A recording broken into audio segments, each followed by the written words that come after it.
ঘরে ফেরার আনন্দে ছিল পরিবার, কিন্তু সেই ফেরা আর হলো না। ঢাকা বরিশাল মহাসড়কের এক মর্মান্তিক সড়ক দুর্ঘটনায় ঝরে গেল 2টি প্রাণ। মুহূর্তেই ধ্বংসস্তূপে পরিণত হয় একটি মাইক্রোবাস। আহত হয়েছেন আরও 3 জন। শুক্রবার সকাল 10:45টার দিকে বরিশালের গৌরনদী উপজেলার কসবা এলাকায় ঘটে এই মর্মান্তিক দুর্ঘটনা। প্রত্যক্ষদর্শীরা জানান, খুলনাগামী টেকেরহাট এক্সপ্রেস বাসের সঙ্গে বরিশালগামী একটি মাইক্রোবাসের মুখোমুখি সংঘর্ষ হয়। সংঘর্ষ এতটাই তীব্র ছিল যে মাইক্রোবাসটি দুমড়ে মুচড়ে প্রায় চেনার উপায় ছিল না। বাংলাদেশ ফায়ার সার্ভিস ও সিভিল ডিফেন্সের সদস্যরা খবর পেয়ে দ্রুত ঘটনাস্থলে পৌঁছে ভিতরে আটকে পড়া আহতদের উদ্ধার করেন। পরে তাদের হাসপাতালে পাঠানো হলে চিকিৎসাধীন অবস্থায় মাইক্রোবাস চালক মোহাম্মদ রিপন ও ঢাকার এলিফ্যান্ট রোডের বাসিন্দা মোহাম্মদ ইলিয়াস হোসেনের মৃত্যু হয়।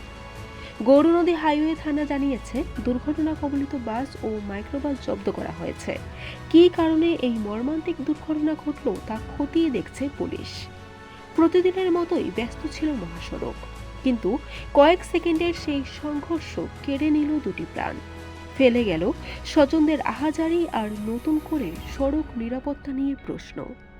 প্রিয়জনদের সঙ্গে ঈদের আনন্দ ভাগাভাগি করার স্বপ্ন আর পূরণ হলো না। রয়ে গেল শুধু স্বজনদের কান্না আর অপেক্ষাহীন এক শূন্যতা। বরিশাল.নিউজ।